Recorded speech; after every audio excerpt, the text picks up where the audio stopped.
What? I would never do such a thing. Okay, for the last time, let's think of a semi-amusing bit for the level check that will just seamlessly go into the show. Should we start scripting them? Is that what we should start doing? Yes, definitely. It always makes improvisational comedy better, doesn't it? Hello and welcome back for the final time this season to the How I Ripped Off Buffy the Vampire Slayer podcast. My name is Chip Thompson. I am joined by my co-host MC. That would be me. And here we are, MC. We have reached the end of season 2. This is the last episode. It's Re-Return Part 2. Oh, it's been such a journey. I know. I'm sad, excited, a little turned on. Yeah. that's just always though. What happened in the last episode? A fucking lot. A lot. Just bullet points, quick. Christ. What happened in the entire season, MC? MC and the Elders fought, or was that the previous one? No, that was the last one. Good, okay. They had a fight, and MC was losing because they were two of them in one body and they had a sword and he didn't, otherwise he absolutely would have won. It's just they cheated. Then Shinna-Khan stepped in and a bro. Yeah, absolute bro Shinna-Khan. And they finally came good. They gave some information. After one of them was literally killed. Yeah, they gave a map and were like, good luck. Yeah. But it's... well, we know two ways to stop the one. Either with this magical sword, MacGuffin, or if you kill the Razor of the one, maybe. But then there are also contradictory things throughout the rest of the episode, so who knows? There's a real grey line as to whether or not the one can kill Chip or not. Yes. So I'm kind of hoping this was intentionally confusing and it will make sense in this episode, but I know it won't. So I look forward to addressing that. Chip is pretty much off the deep end. He's like, I'm going to get the one to do my shit. I'm going to kill everyone and MC. Yeah. That's pretty much where he is right now. Yeah. And the one is rampaging around Tokyo, although no one seems to really notice. Yeah, like the news is in Tomorrow Ghost and there's still like strangely, it was a terror. First it was an escaped animal from the zoo. Every time you've seen an 8-foot blue bodybuilder with a beach ball head and fangs killing people, he's like, oh, definitely a rhino. Yep. And then it was a terrorist attack most recently. And now it's going to be terrorist rhinos for definite. But there were little hints, MC, as to something bigger going on towards a cover-up or something. Yeah. Stay tuned for season 3. But yeah, let's find out, MC. It's the last episode of season 2. Let's do it. It's Re-Return Part 2. Previously on Tamora Gayson. As Chip reached the ground floor, he had a thought. That thought turned into a realization as Chip suddenly got why the One hadn't been able to finish what he had started earlier. The One couldn't kill Chip because he was dependent on him. When the doors swung open at the sheer force of Chip's kick, it revealed a world that he didn't recognize. There was no doubt that it was Tokyo, but it was now ablaze. Buildings were crumbling and there was chaos. There are two ways to remove the demon known as the One from your dimension. 1. Acquire the Sword of Engram from its lost hiding place. Or 2. The Razor will need to be sacrificed. Whoever raised the One from the depths of hell is connected to the One. Unless it kills this person first, then you can still get to whoever it is and kill him. This will remove the One from your world and send it back to its home in hell. Everyone saw that the map the Elders had given MC was an exact replica of Tokyo, just in an ancient text. So that means... Tifa started. That the map, Louise added, is right here in Tokyo, Japan. MC finished. The path of fire and destruction headed south, so the One knew that taking a little detour would throw anyone who was trying to follow him. It would throw anyone who was trying to follow him. So... That's a legit sentence, though. Well, is it meant to be throw off the trail kind of thing, right? Yeah, but I feel like throw as in confuse is... fine. But surely it should be throw off anyone who was trying to follow him. It probably should be. We know from the last couple of episodes that I just got to the point where I was like, I'm skipping words and we'll get there quicker. And I feel like we've gone straight into that. Very possibly. Also, was the fire like poetry or... I also like how the One is Despite being an indestructible, unstoppable force of destruction, who has already beaten the shit out of the two ninjas, it's still like, no, I'll throw them off the scent. But is that because they he knows vulnerabilities though, doesn't he? Yeah, but then I was like, but we don't know which is which. So is it that, or is it just not? Is it just stupid? But it's that. It's mainly that. Yeah. The path of fire and destruction headed south, so the one knew that taking a little detour would throw anyone who was trying to follow him. Not that anyone in their right mind would want to follow the one, all except two ninjas. The warehouse in which it had been first brought to this world was only a few meters in front of him. The one wanted, no, he needed to find those books which his razor had used, otherwise someone might discover the secret of how to banish him. There's a lot of secrets. Like, he can't be stopped, he can't be banished. Oh, except if you do this. Oh, and also this way. And, oh, have you tried this method? And, well, actually, if you just spray on some lemon juice and some bicarbonate of soda and leave it overnight.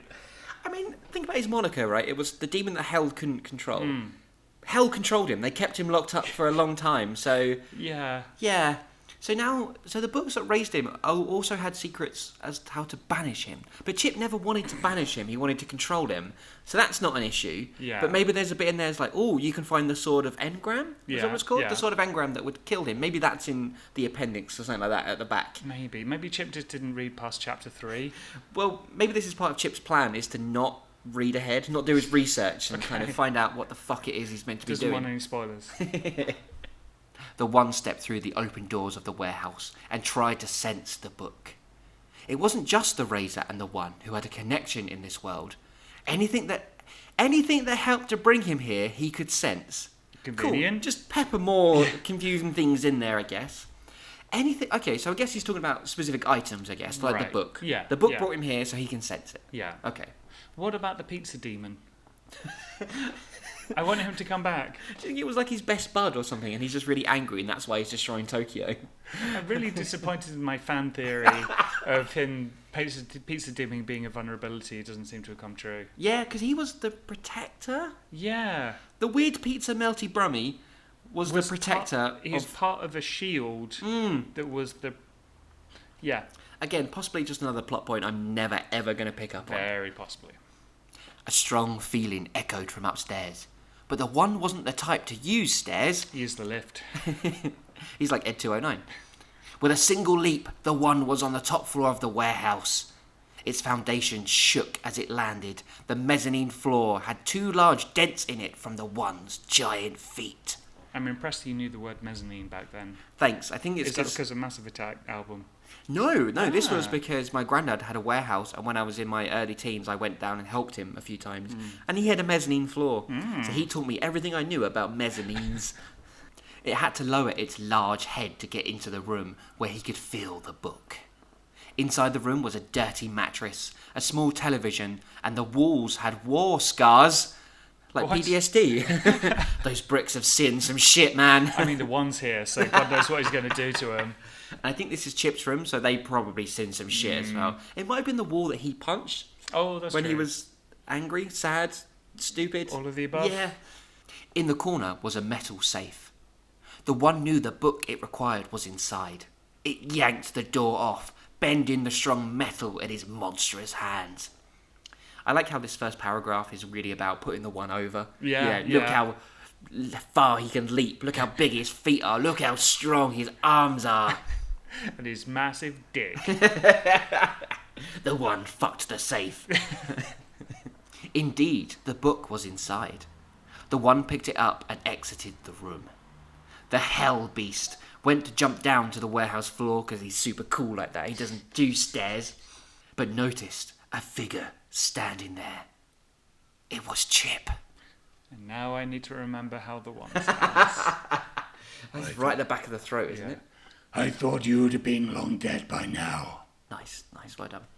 The one said in a menacing tone. Also, I like how he says, you'd have been long dead, instead you'd have been long dead. I thought you'd have been long dead by now. The one said, tipping his fedora. No, you didn't. Chip replied. The one looked confused, so Chip continued.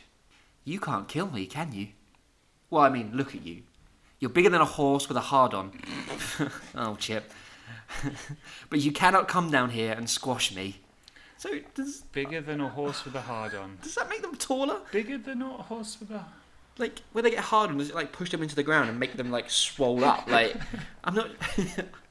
Weirdly, I don't think Chip's thought that insult through, MC. It's what he's been watching on the mattress and why on the TV and why the mattress is so dirty. That's what's the safe is full of, is just pictures of horses with hard-ons. So you finally figured out that I need you to survive in this world. How? The old-fashioned way. I'll use me brain. My brain. Why don't I show you what I can do, human? Fine by me.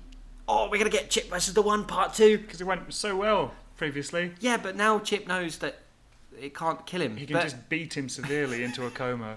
So the One can't kill him then? Because there was a whole thing around, we thought the One... Unless... If he killed the Razor, then if someone killed the Razor, Yeah. the One would go back to hell. But if the One killed the Razor, Yeah. then he wouldn't. So unless we misunderstood what the Elder said, or the Elder lied, or you just change your mind, any possible. Yes, one of those three things has happened. But that Maybe. seems to be the theory we're leading into now, is that the One cannot kill Chip. Yes. Okay, let's just go with that for now, I think. Sure, I think it's why not? safer to just go with that and forget anything else I'd written. The One, still holding the book, prepared for round 2 of its battle with Chip. It jumped down, landing with all his might right in front of Chip's bloody face. See, I think I mean he's bleeding. Covered in blood. But Yeah. I want to read it as like Chip's bloody face looking at me as I jump down from the mezzanine. Ooh, bet you've seen my dirty mattress. Don't look at my horse hard-on pictures. As its feet touched the ground, the whole warehouse shook. Both Chip and the One looked around at the shaking walls. A crack appeared on the side, then a bigger one in the roof. Suddenly, the whole warehouse came crashing down around Chip and the One. Both were buried under rock, brick, and metal. And the One hates bricks. We know how he feels about those. But if this has killed Chip, I do wonder. then the One's in trouble, right? Yeah, Maybe. Maybe. But then, like, this is Chip who, broke both his knees and was still, having a bit of a jog. Yeah. So he might be all right. I feel it would be a bit anticlimactic if that was the way he died. It would be. We felt that about the container as well. When Chip dropped the container, we're like, oh, is the One dead? Because that Yeah. would be really shit. I reckon it would just be the Chip is captive and the One is as big as a horse with a hard-on. I don't know. I don't want to think any more on that sentence. MC pulled the DeSoto into 5th gear and it reached the 120 mile per hour mark. Well, we all know he's comfortable driving that fast because he's just so cool. I mean, do you pull a car into gear? You put a car into gear, right? And we all know 5th is the sexiest gear of them all. Also, if you're not in 5th by the time you get to 120, you ain't driving right. He was alone in the car, despite the protests of Tifa and Louise. Both had wanted to join him on the quest, but MC was having none of it. He can't have any women slow him down, God. He told them that he didn't know what was protecting the sword, and he didn't want to have any distractions. Louise had agreed first, but Tifa wasn't budging. Possibly because she didn't really understand what was going on. Do you have, like, one of those awkward bits like they used to have in action films where you have a female version of the main character who's just as kick-ass, and then it's like, you're a girl, but you can fight? No, I think in this, I don't even fight. Tifa has a gun. Yeah, true. Yeah. She pleaded with MC that she could help. She said she could look after herself, but MC was strong. So when... Wait. Is this literally the bit you just described? She said she could look after herself, but MC was strong. So when she wasn't looking, MC dashed out of the mansion, map in hand, and out into the night. I think it's meant to mean that MC was firm. Yes, and, I think so. It was going to be about a 30-minute drive, which is why MC had his foot down. He would be at the location in about another 5 minutes. He didn't want to waste any more lives by sticking to the speed limit. And then he runs over a small child, and they're still alive, so he has to beat them to death. Wrong ninja. Yeah, true. But then, that's never been a problem for him before, that they were literally going on holiday to a little camping site, and he was doing 120 like miles an hour. 130. Yeah. The sword of Engram was hidden in a hive of caves just on the outskirts of Tokyo. Everything is on the outskirts of Tokyo. Are they going to be protected by Bulgarian nuns? I really hope so. The map details the exact whereabouts of the sword, but not where the protector would be, or what it would be. Did that come up last time, that there would be a protector of the sword? I think it was mentioned. Okay, this is interesting. Hang on. Oh, what? Continuity error. Yeah. MC patted his favourite sword No. as he swung the car around a tight corner. That sword got broken when he stabbed the one in the neck. Oh my god. Did he just get a new favourite already? Did he just get over the previous sword instant? It's like... It's a rebound sword. Yeah. But I think this is just a bad continuity because I think it is. Shinno-kan went back to the weapons room and got a sword. Yeah. Maybe it's that one. Maybe he's like, this is the one where this is a sword that turns Shinno-kan into a bro, therefore my new favourite sword. Could be. There we go. Continuity explained, MC. MC patted his favourite sword as he swung the car around a tight corner. Whatever this protector could throw at him, he was sure that this weapon would be sufficient. Oh. MC's sword was the first weapon he had taken from the dojo where he had trained after it had been blown up by Jack and Lee. Okay. So he's repaired the original sword. He went back to, I mean, not to the warehouse where it broke because that's where Chip and the One are, but maybe he sent a courier before the One arrived to pick up the blade and the handle. Right. And they shipped it back to him. And then he sent it to a blacksmith where he reforged it. No, he just used gaffer tape. Oh, okay, yeah, that makes sense. Got it, because that'll be fine. Yeah. That'll hold. Yeah. And now he has his favourite sword back. We just kind of skipped over that emotional reunion. Yes, that's exactly what happened. Now I want to write a really short version where MC's reunited with it and fit it into this continuity. I thought you were dead. Push his teeth out the way. Starts making out with the sword. MC's sword was the first weapon he had taken from the dojo where he had trained after it had been blown up by Jack and Lee. Chip had also rescued a sword, and since that time they had both used them on many occasions. Chip had taken his favourite sword with him when he had turned evil. Now it's an evil sword. MC's trail of thoughts was interrupted when he was forced to brake suddenly at 120 miles per hour. Like, that's pretty sudden. The entrance to the caves was just a yard in front of him. He was just driving directly towards this mountain, not even noticing. Oh, the brakes on that 1940s car is they're really strong, aren't they? Before setting off on his journey, MC turned the car around just in case he needed to make a quick getaway. Sword in his only useful hand. His only hand, yeah. Yeah. MC walked slowly into the cave. It was dark, and he suddenly wished he had brought a torch with him. Again, he said this from before. When they were trying to find the map? Yeah, they had a sword. No, a torch. A torch. Now they've got no torch. This is why he should have brought Louise with him. The cave seemed to echo the eerie silence. MC kept his back to the wall and used his ninja senses to guide him, and his ninja memory to think of the map. He's got an upgrade. He's just... I feel like we've had ninja senses before, but ninja memory is a new one. Yeah, ninja senses has cropped up a few times, but he's using his ninja memory to think of the map. This ninja brain. Do you think we could teach like a whole anatomy class on ninja, like senses, memories, I think healing powers? It's basically a human anatomy thing, but you just put ninja in front of everything. Ninja kidney, ninja bladder, ninja pancreas. You shouldn't have come, a growling voice said. It came from the darkness. MC started to step backwards so he could fight in the light. Yeah, well... He called out. Little late for that. So we can do this the hard way, or, well, actually there's only the hard way. There was a silence. MC made it back to the cave's entrance where the moonlight revealed everything again. Is that you, ninja? The voice was no longer as evil, and MC was sure he recognised it. Hello? He called out. Bloody blimey! The voice was now distinctively Australian now. And that old Australian saying, bloody blimey. You're the last person I expected to see here. Jason, the zombie MC had battled before, stepped out from the shadows inside the cave and stood about 4 meters away from MC. I remember Jason. blast He was from the past. bowling with people's heads. He was. Yeah. What a scamp. But now he's got a job. Yeah, well, let's find out. More recently, he had been at the local bowling alley, killing people and bowling with their heads.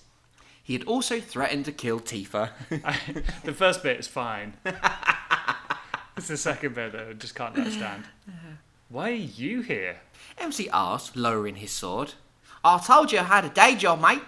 I think he did, actually. I think that was literally a line. I think so. Yeah. Well, good, cool. Did you plan this ahead? Probably not. Maybe I just went back and I was like, oh, I know. So, you're the protector of the Sword of Engram. No offence, but I thought it would have been someone a little more... grrr. Hey, I'm a zombie, you know. I guess I thought anyone could be scared of me. Who's they? The people. Well, not the people that I work for. Never met them, but the pay's good. So how's you, mate? Yeah, not too bad. Apocalypse stuff, you know. MC thought for a moment. Hang on. You do know we're enemies, right? There's no need to be like that, mate. I'm just trying to be pleasant. That's not a crime, is it? Why can't we just get along? Let's see. Firstly, you're evil, so the whole friends thing is out of the question. Secondly, you're protecting something I want. Did I miss anything? Oh yeah, you eat people. Okay. So we're not going to be pals. Hang on. Oh, it's like, okay, so we're not going to be pals. Hang on. Yeah. Did you say you're after the Sword of Engram? It's just the punctuation's fucked. Yeah, as it usually is. Okay. So we're not going to be pals. Hang on. Did you say you were after the Sword of Engram? MC nodded. Oh, it's just protect that from anyone wanting to take it.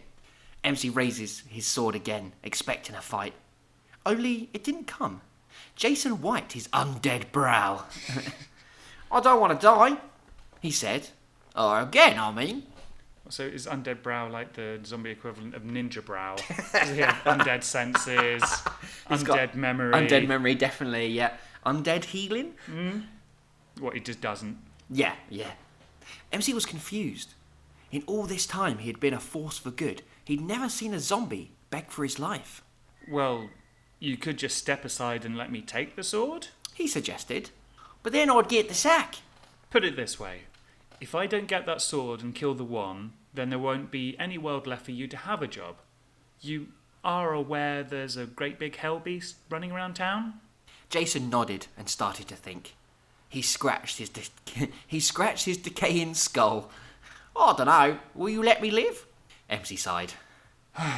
Only if you promise never to bother me again. Okay, well, that's a fair trade, mate. I mean, doesn't really... He's still a zombie who eats people, cuts off their heads, and then bowls with them. Yeah, and I feel like MC could just literally cut his head off and be done with it. Yeah. Well, so do you think Jason is on like a wage, or is he 0-hour contract, or... It's an internship. Does he pay taxes? Bloody zombies coming over here, filling up our bowling alleys, not paying any taxes. Jason stepped aside and let MC enter the cave. Well, just one more thing, Jason said as MC passed him. What? Don't be too harsh on your mate Chip. He's had a hard time lately. Fuck. I mean, Jason is evil. Yeah. You know, he's a zombie, an undead thing of the creature of the nights. Yeah. But Chip is literally responsible for the death of thousands. And the impending apocalypse. Yeah. Literally the end of the world. Uh-huh. But he's had a hard time because people didn't listen to him. Like... And it's really stressful when you see all the murder and destruction that you caused directly, that you yourself are responsible for. All these dead people making him feel guilty. God. Also, how is Jason aware of all the ninja goss? Is there like a water cooler in the cave where they all gather and they're like, oh, they're coming for the sword, you know? And Did you hear what happened to those two ninjas? Well, I think they should just kill Chip. Oh, I don't know about that. He's had a hard time, mate. MC just shook his head and carried on into the cave. Of all the people in the world, a zombie was giving him advice. He continued into the cave, trying not to think of what Jason had just said to him. Don't be fucking swayed by that. Jesus. This evil creature who I've seen literally kill people and eat is saying, maybe don't be too harsh on the man causing the apocalypse. I mean, maybe he's got a point. Compelling argument. A few minutes later, MC came into the light patch inside the cave. Right in the middle of the light, resting on a rock, was a sword. He guessed in was the right one. The light reflected off the sword's blade, despite being kept in a dark and dank hole. It was surprisingly shiny. Oh, Jason's doing his job well. He's taking care of it, you know. Mr. Sheen every day. I feel like he'd leave, like, manky fingerprints on it. I can't imagine a zombie being a good cleaner. No. MC placed his sword into his belt and grabbed the sword of Engram. It was heavy, but he could still wield it quite well. Did he say to his favourite sword, "That's right, I still love you. It doesn't mean anything to me. It's just for work, okay? I had to do it. It's time," he said to himself. "Let's finish this." He turned to walk away when suddenly the white light turned into a dark purple and it started to shimmer. It's a disco about to break out. MC started to move more quickly, but the fireball that had just been born out if the light was fast gaining. There's a sentence. No, that was tough to get through. MC moved as fast as his ninja legs would carry him. Ninja anatomy. 101. The exit to the cave was just a few yards in front of him, but the ball of fire was biting at his heels. As he reached the cave's exit, MC jumped high into the air and rolled on the green grass to put out the burning flame on his back. This is the second time he's been caught in a fireball. The one threw one at him as well in the hospital. Can the one fire? He can throw fireballs. Yeah. It was an ability he used once. It was a one only kind of thing, you know. Once the flame was extinguished, he realised that he was very lucky not to land on the point of the blade.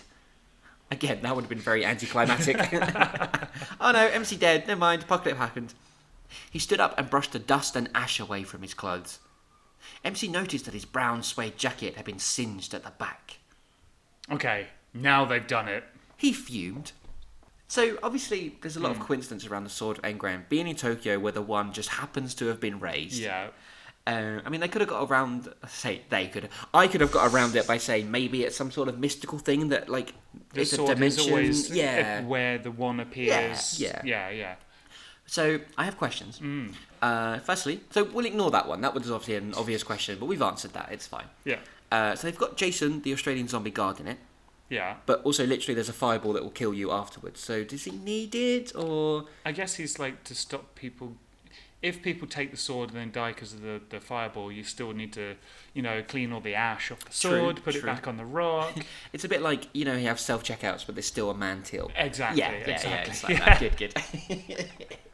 Also, why are they protecting the sword if it's someone who, like, made the sword and it's for a very specific purpose to kill this one demon? Yeah. Why are they like, no, you can't have it. You have to get past a zombie and a literal fireball. Yes. Unless it's to keep people who are just like, oh, what's in this cave? Oh, look, a sword, let's take it. Yes.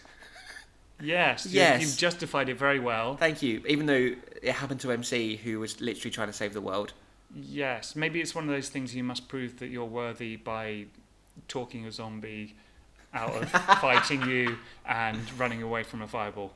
Okay. And so only then are you worthy to kill the one. Mjolnir then. Yes. But a really shit version. If you're not worthy, then the world ends. Yeah. Okay. Yeah. Yay! Plots. Perfectly thought out. Also, who made the sword? Why does it exist? Anyway, let's just ignore all of that because it's going to make things very confusing.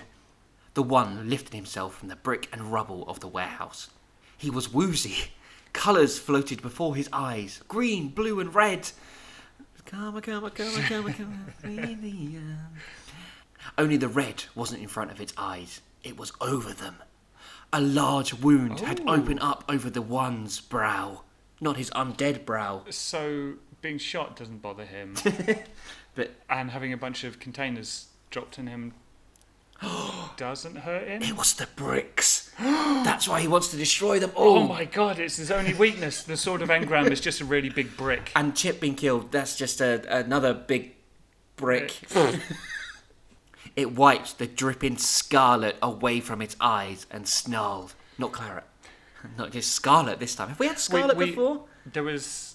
Last episode we established that claret is for the body and scarlet is for the head wound, I think. So I'm keeping that continuity going. See, I'm great at continuity. Exactly. Where are you, human? It started to lift huge blocks of stone and wood, searching for Chip. But not bricks. Not bricks, it's staying away from the bricks, That's Jesus. right. It had had enough of the physiological damage. All it wanted now was to smash Chip's bones into dust. I wonder if you mean psychological damage there. I don't know what the fuck I mean there. Are you still clinging tenuously to the idea that the one is doing some sort of like, I'll kill you last so you can see everything that you have Okay. caused, maybe? Okay, so it's like, don't die yet, I need you to see what you've done. Maybe. Okay, yeah. I'm advancing that as a possible theory. We could bullet point all the plot points of this, like the end of the season. Just next time, just put a little, maybe, not sure, don't know, possibly. Is Chip evil? Honestly, right now I'm not sure. Jason said he wasn't. No, he didn't. He said, don't be too hard on him. Yes. He did have a troubling time recently. The more it moved rubble and was unsuccessful, the more agitated the Hell Beast became. You cannot hide forever, ninja. I will find you. Whooper, whooper, whooper. It says in italics. Amazing sound effects. I could be a Foley artist. Yeah, who does this stock footage things? We can do it. It's fine. Whooper, whooper, whooper. The sound of the ninja stars flying through the air caught the one's attention, but it was too late. They sank into the blue demon's hard flesh. One sliced through the bottom of its kneecap, the other stuck inside its back, and the final star wedged itself into the one's temple. So, I'm confused. Again, bullets don't hurt it. When MC stabbed him in the neck with his favourite sword, it broke but then it didn't. No, it broke, but then he fixed it with gaff tape. Yeah. But We've covered that one. it still didn't penetrate, but throwing stars go in? Okay, so allow me to clear this one up, MC. I'm looking forward to it. I'm going to do my best. Okay. So, the one has been injured by all the bricks. The only substance in the it's world. kryptonite. Yes. Bricks are his kryptonite. And it's weakened at the moment. Oh, okay. That's And all the I've got. Ninja stars are made of bricks. Chip was just like It's just quickly throwing bricks at cutting him. some into star shapes. It pulled out the star in its head, but couldn't quite reach the one in its back, even with its large arms. Because of the big beach ball head. You really shouldn't have done that. The one turned around and expected to see Chip. He wasn't there. Instead, a strawberry blonde-haired guy with glasses, wearing a plain white t-shirt, said, Which is exactly what I'm wearing now. Spooky. "Who knew 17 years later?" I'd be wearing the same outfit. Same outfit. Oh, I'm sorry. Did I break your concentration? MC smiled. Please continue. The one bared its rows of sharp teeth in a sadistic sort of smile. You. It said, Well, you expect. Well, you expect. MC asked confusingly. Jesus? I was looking for your friend. You know him. He's the human who summoned me to kill you. Only he didn't bank on you having a mind of your own. Not just any mind. The perfect mind. All right, show off. Even better than the ninja mind. I know exactly what I want from life. Not like you petty humans with your wars, arguments, and destruction. I really need to drink. Hold on. This is a very long paragraph for that one. I don't think that 17 years ago I thought you'd be reading this out in a one's voice, so I just wrote long monologues for him. I don't hold it against you. Why do you do it?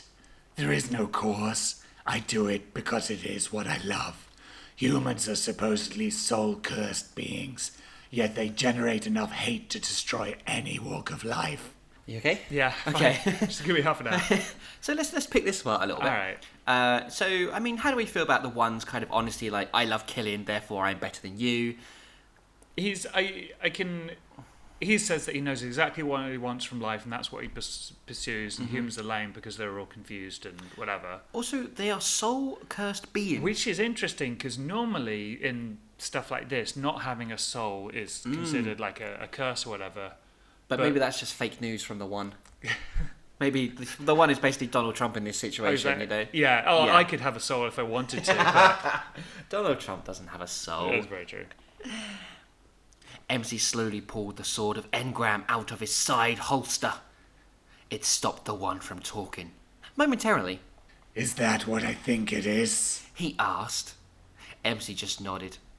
He thought he had just gained an edge, finally, over this evil son of a bitch. Oh, that doesn't sound promising, does it? No. He thought he had gained an edge. Foolishly.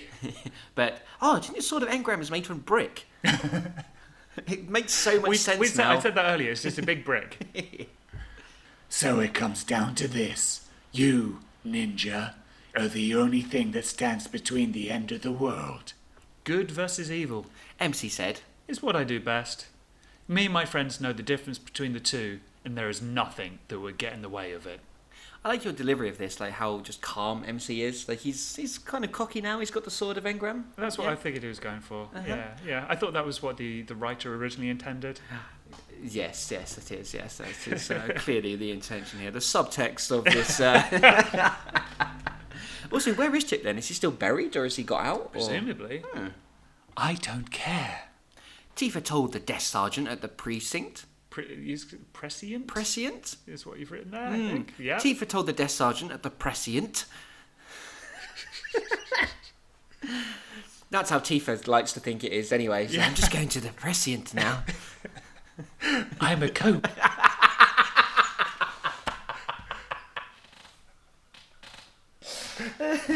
I'm a polique woman. To Sevry and Pretoct.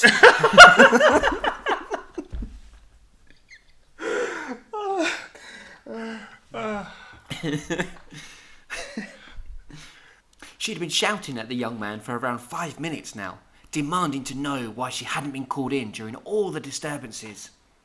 I mean, shouting. As close as Tifa gets. Yeah, just slightly raised voice. Yeah, well, you sit in your nice comfy chair and let the grown-ups do all the work. Oh, if Tifa is talking down to you, you know it's bad. Are you stupid or something? I really can't tell. She hung up on the young office, not giving him a chance to explain himself. We've established before that the police have entire buildings working for them. That is true. Continuity again, it makes sense.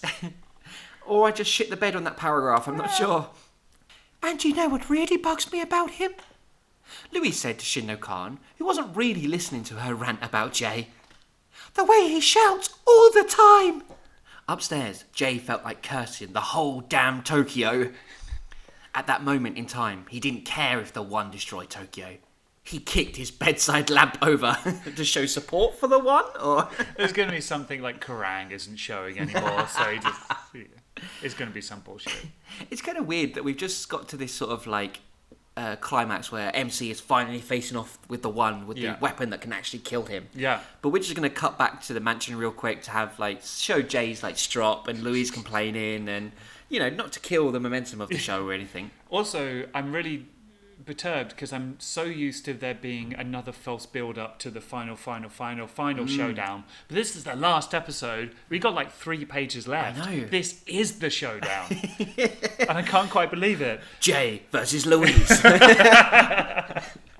And that was literally it. We're going back to the showdown now. I thought there was going to be more, but it was just like, oh, let's just check in with Tifa and the gang. MC figured that all he'd have to do was stab the One, so he leapt forward. The One ducked his initial swing and knocked MC forward with the back of its elbow. That all you got? The demon mocked. Just getting warmed up. MC got back up and waited for the One to come forward. For his side, it wasn't slow. It lunged with its right fist. MC swerved to his left and span around so he was just in front of the One arm. He chopped down with the sword, looking to take its arm off. The One again used his elbow, just before MC could bring the sword down. The blow only staggered MC this time, so the One knocked him down with a kick to the solar plexus. Yeah, so coming back to the mansion really killed this, didn't it? Like, we're literally just gone straight back into the fight. Also, the One was quite slow before, but now he seems to have sped up. Continuity. He is hurt MC, so he's fighting more panicked, therefore had to get quicker to survive. Yes. Yeah. MC, winded, tried to get a normal breathing pattern going again, but the One was right on top of him. It kicked the sword of Engram away and yanked MC up by his throat. Any request to which of your friends I maim first? It asked in a menacing voice. I mean, that's just the one's default voice, isn't it? Hey, what are you talking about? This is my happy voice. This is my friendly voice. This is my sexy voice. Oh, I want the one's pillow talk to come out somehow. Can you imagine him like volunteering for the Samaritans? Oh yeah, that sounds really rough. MC replied with a knee to the one's head. It didn't seem to have any effect, so he tried again and again. At the 11th blow, the one dropped MC. The cut on its head had been opened wider by the shots it had taken. It tried to wipe away the blood, but it was weeping heavily. MC used his time to get a jump kick and a spinning kick in. I know fighting terms. It seemed to stagger the one. MC went with quick punches, using his one good hand to the demon's midsection next. Its body was rough and caused lacerations on his knuckles. I'm proud that 15-year-old me knew the word lacerations. And used it in the correct context as well. It's almost as good as mezzanine. MC was sure he could hear the one gasping for breath. He tried a leg sweep, but it didn't work. The one weighed too much. Instead, it kicked MC off the floor, into the air, and landing on top of the rubble. Oh, MC's falling down again. Yes, it's again the theme of this season. MC's falling from heights. A sharp pain started to shoot through MC's body. He was sure the kick and the landing hadn't been that bad. The ginger ninja moved his eyes down to his left leg. Sticking out the side of his thigh was a thread from one of the walls in the warehouse. Ooh. Oh. MC tried to stand, but his leg buckled. Chip would have been fine. He'd have got right back up. The one seemed to have finished wiping the blood from its head and was walking towards the grounded MC. He tried to crawl away, but all the rubble made it hard. Then he felt something smooth against his skin. He reached underneath him and found the handle to the sword of Engram. Yes. MC waited patiently for the one to get into striking distance. Finally, when the hell beast was only a yard or so in front of him, MC whipped out the sword and aimed for the one's face. MC was astonished to see the one's hand covering the blade. No, it's a magic sword though. It had moved with the speed of lightning to catch the blow. And to make things worse, the one snapped the sword's blade in half. Oh, no. Quick, get the gaffer tape! We need the gaffer tape! Also, does that mean like could he still stab him with the blade? Or is it like, is the magical thing broken? Yes. Yes. You didn't think... We need it at the end of the show, don't worry. You didn't think it would be as easy as that, did you, ninja? The one asked. It turned the piece of broken sword upside down and aimed for MC's neck. But all MC could see was the figure walking towards him. His gaze also drew the attention of the one. Both were now looking at Chip, coming towards them. But this wasn't the Chip MC knew. It wasn't the old Chip, nor was it evil Chip. This was someone else. Even the one was having a hard time reading him. It's true neutral Chip. Another D&D joke. 2 episodes in a row. Well done. You proud of yourself? Yes. You should be. It turned back to MC and walloped him with a straight right. I mean, why not just stab him and kill him? Oh, he's a villain in a TV show. Yeah. Look, It said, turning to Chip. I'm doing what you wanted, killing your friends, so there's no need for that weapon. MC hadn't noticed at first, but indeed Chip was carrying a weapon. It was a sword. Not just any sword, but Chip's favourite sword. There's a lot of favourite swords in this. Kind of made it a bit of a theme. Also, it almost seems like the one is pleading with Chip or trying to, Ooh. I think I know what's going to happen. The one edged closer to Chip, waiting until he was near enough to strike. MC also tried to move forwards, but at a slower pace. So, what do you say? Me and you, ruling this world together. The one said as it still got closer. He's definitely scared. He is pleading. Chip held the sword high above his head now, as if getting ready to counteract a lunge from the one. There's no need for that. It tried again. Chip! MC called out. But Chip wasn't listening. He turned his back to the One and MC, still with sword held high. Chip! MC tried again. Then the One realised. No! It cried. It was too late.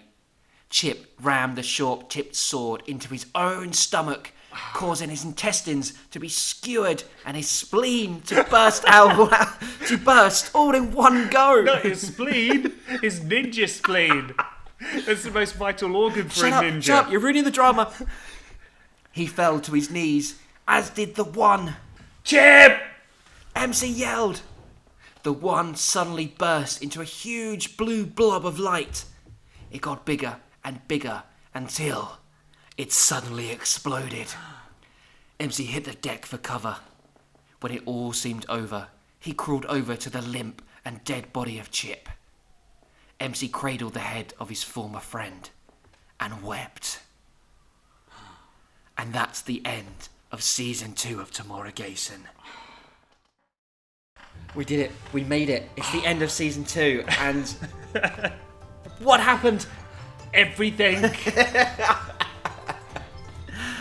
So, Chip sacrificed himself He did. to save the day, He did.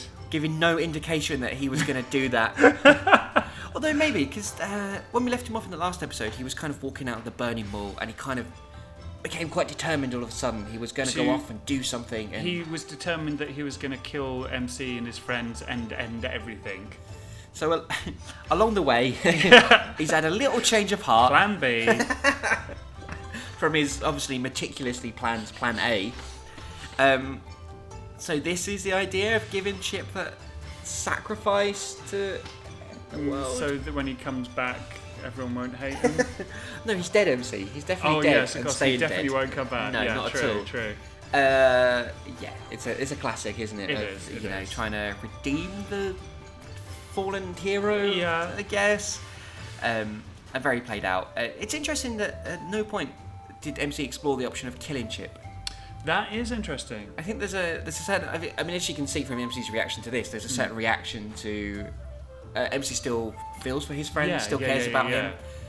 And I think, I guess the idea in my teenage mind was to kind of, plant the seeds of Chip is very unwell mentally. He's gone bad for reasons. But there's still something good inside him that he didn't really want this. But it's kind of hard to justify that with the literal thousands of deaths that he is responsible An entire for. city destroyed. Yeah, there was a lot of rampaging from the One. He's wiped out a hospital, wiped out a shopping mall, which is going to have a lot of people in it. And a top man. And, the worst crime of all. Yeah. And he was literally going to end the world. Mm-hmm. Yeah. And this is me reaching out to that whole A little bit. kind of thing. A little bit. What did you make to the end of the season? The climax of it? Yeah, so I think, you covered it really. The Sword of Engram became a massive MacGuffin. It really did, didn't it? Kind of, it give that idea of obviously the One's been indestructible at this point, but now there's a MacGuffin that can kill him. Yeah. Oh shit, he broke it. Yeah. Now they can't use it for reasons. But then there's also the thing of him having the building dropped on him and getting kneed in the face also hurt him. So But he was weakened, not necessarily going to die from it. right, true. So I feel like That's fair. the bricks hurt the One, as we've established. It's in the law now. But how many bricks would you have to hurl at him before it killed him? At least 5. And there aren't that many bricks left in Tokyo because he's been destroying them all. Yeah. So you're trying to throw people off the scent True, in terms true. of that. Yeah, you did do a good job of that. I did a job. Yeah. I tried. There was some success, which for 14-year-old you, good job. So we've spent so long trying to justify things in this episode. I'm not sure if that was successful or if we're just saying it was. Again, Attempts were made. Yeah. But obviously the twist, I guess, Yeah. that no one saw coming was Chip sacrificing himself. Yes. We had that weird little flashback to the gang. Yeah. I don't know why. I feel like we could have done. I feel like teenage me could have done a lot more with them because they just kind of got abandoned and left in this sort of weird sort of. Tifa's angry she didn't get called in. Yeah. Louise and Jay are fighting. Shinno can't. What, not being harsh, but what would they have done? Or I guess in a way, this is kind of the moment between Chip and MC, right? The ending is, and the close ninja friendship Absolutely. and blah blah blah blah. It's like the two of them, the Hell Beast. Yeah. They're all their kind of triangle relationships in a way, because Yeah. obviously Chip and the One have a thing going on. I'm not sure I'm taking this. Bizarrest love triangle. But yeah, that's exactly what it's meant to come down to. But I feel like I could have done. They could have had something. There could have been like a parallel thread going on where they have to do something. Or they're injured or something, or they have their own story going on. Like I think Buffy and Angel were very good at this in terms of like it would come down to the main characters a lot, but either the gang would pitch in and help, or they'd be off fighting their own struggles. Yeah. I mean, you think about even the end of season 6 of Buffy, where Buffy's in a grave fighting some zombie things, and it's actually Xander that saves the day. He stops Willow from ending the world. Right. And it's one of my favourite endings to the whole thing, because he literally just talks her down with love. Nice, There's no big battle in terms of that. But Buffy's off doing something with Dawn, and they have their they reconnect as well, and that's really well done. I mean, at very least, you could have had Tifa off doing cop things, and like you had the setup to her doing stuff with her saying, you can take my you can take my badge, Chief. But I'm still a cop, or a cope. Well, in a way, that is the only kind of thread that is kind of linking into season 3. You've mentioned before. Yeah, we're not going to say too much about that, but there's something there. And maybe the Jane and Louise thing will pay off, but it's just they are arguing and now are not friends. And Jane knocked over a lamp, and that's where we left them. So it's a shame. I feel like it's a shame we couldn't have set them up a bit more. That's true. What do we make of season 2 as a whole? Vastly different from season 1. Yeah. Because obviously season 1 started off as a bad joke. Yeah. Turned into something that was just bad. Yeah. I feel like this was way more ambitious. Yeah, and like it did. There were definitely moments where I was invested. I wanted to see what was going to happen next. That says a lot about us as people. How about how massive wankers we are. Or just how poor our taste is. But no, I definitely did feel more invested. There was clearly more effort going into the writing and, dare I say it, an increase in your skill as a writer. Yeah, absolutely. I mean, as bad as this is, I think, halfway through season 1, I kind of said it was what started off as a joke. Yeah. Kind of morphed into, I kind of want to write this. I definitely tried. I had loftier ambitions for season 2. Yeah. It's a bigger season. There are more episodes. Yeah. There's more episodes. And just more going on. More characters, more subplots. Bigger ideas, an apocalypse. We didn't have an apocalypse in. Jack kind of was trying to start. There wasn't. Yeah, there's a lot of apocalypses. A lot of parallels between Chip and MC as well. Yeah. So well, I mean, Chip dead. Sorry, quotation marks dead. Yeah, yes. Well, his ninja spleen has been pierced, which is a fatal wound not even a ninja can survive. Is it weird that we kind of end on that as well? There was no kind of like MC going back and having to explain that Chip was dead. No funeral scene or something like that. Well, it is the most dramatic note to end on, I think, and it's sort of so much anticipation for season 3 now. Are you glad the One is dead as well? You never have to do that voice again. In a strange way, I'm going to miss it. Sort of when you leave an abusive relationship, and sometimes there's got to be ice cream. In my head, the end shot would have been like MC cradling dead Chip, and he looks up to the sky as the rain comes down, and he's just looking up like, why? Well, now that we've finished season 2, I kind of wanted to touch upon some things that I noticed were heavily plagiarized. Right. Not just the little things, but so, for instance, season 2 of Tomorrow Gayson is basically season 2 of Buffy. Right. MC is Buffy, Chip is Angel. So, I mean, not that there was like a sex scene between us, not in here anyway, but in the sense that, a close bond relationship, one of them goes evil, and there's very much not like, oh no, what do I do now? Because there's the emotional kind of aspect to it as well, and, it doesn't end in the same way, but then I think we have to look at season 4 of Angel as well. Okay. In that, there is the Beast, who is this seemingly indestructible kind of demon, right. Which is a lot of parallels with the One. The Beast doesn't last as long. Doesn't turn out to be the main villain. Season 4 of Angel goes very wrong, in my opinion, and in the way that it ends. But that's another podcast. So I think I've kind of taken that aspect. There's some Matrix-ish kind of things. I was just thinking in terms of like the One as a moniker kind of thing. I guess. Yeah. I don't know. I feel like there's been other things other than those Matrix and Tomorrow Gayson that have used the One. I mean, we never really explain why it's called the One. Because it sounds cool. Exactly, which I think I probably took from The Matrix. Because Right. like, oh, that's a cool term. I will use that. Fair. And I think the other thing I kind of ripped off is we had this whole like Ku Klux, the Ku Klux elders. So the Ku Klux elders that we met for the first time. How you say it. That's how it's pronounced. We met them for the first time. Yeah. And in Angel, they had especially early on, they had a whole thread of the powers that be. Oh yeah, I think he was getting psychic visions. Yeah, Doyle and then Cordelia. Yeah. And it was very kind of vague, higher powers, sort of like, what are they? Are they God? Are they angels? Are they just overseeing the world? And I think the Ku Klux elders have kind of become that. Yeah, very true. I'm interested to see if we see them again, because if they're going to go for their revenge or... Yeah, because one of them did die. Yes. Was it Mick or Terry? I think it was Mick. I think Mick died, and now Terry's like, oh, I'm going to get my fucking revenge. I'm going to fucking have you.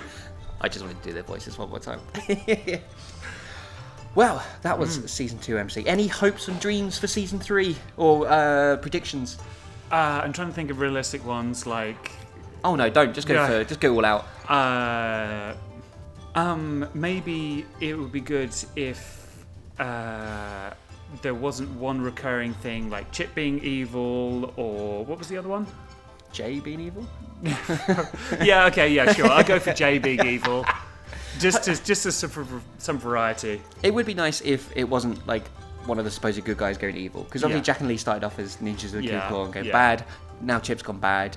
There's only MC left, so let's hope he doesn't happen to him. Can we have a consistently good ninja for once? Is MC pure enough to go the whole distance? Without big sexism. Yeah, slightly less sexism. Oh god, I want that too, so much. But more Foon Cum. No more Foon Cum. If Foon Cum turns up again, I am just going to push delete and delete the whole episode. What about you? I mean, I know. Oh yeah. I have vague. I think there was something. I think it was the whole Tifa thing kind of triggered my memory as to like things that happen in season 3. Right. There's really small bits and pieces that I remember. But again, I think a lot of it is going to be fresh to me as well. So I'm just looking forward to finding out what happens.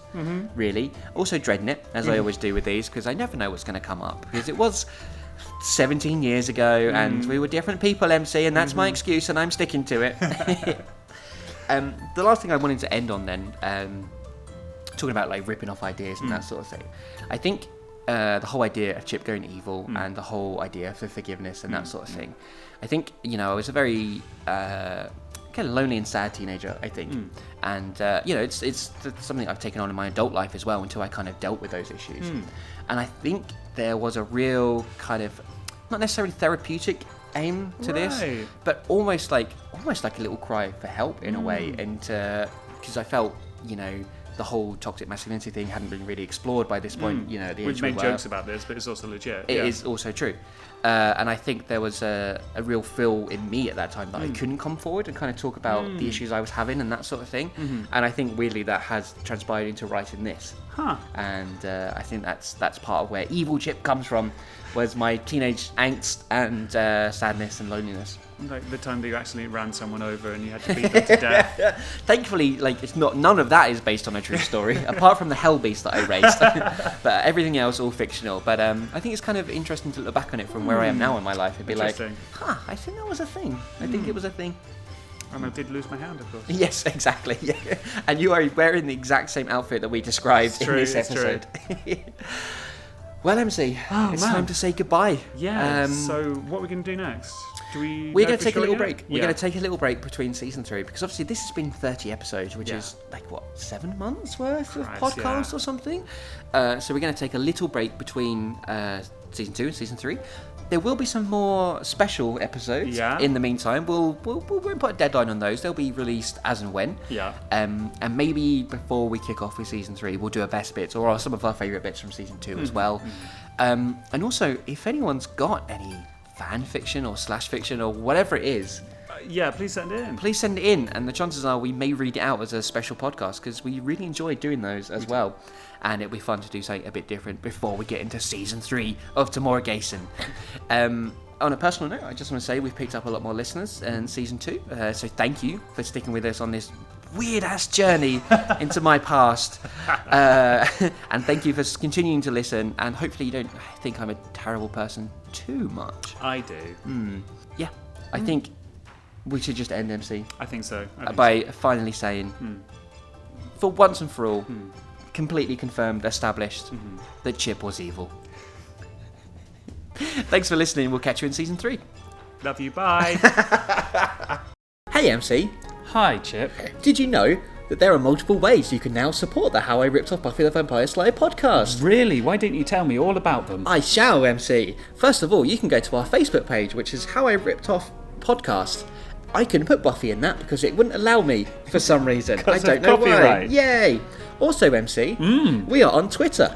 We Really? are at How I Ripped Off, and I didn't have room to put Buffy in that, so that's why it's just called that. Finally, do you know what else you can do, MC? Tell me more. You can come leave us a rating and review on iTunes, because that really helps the podcast and means we get seen higher in the rankings. And finally we'll become rich and famous and be able to do a live action version of the... No, we won't. No, that'll never happen. But yes, come and support us, come and say hello. We would really love that. I do.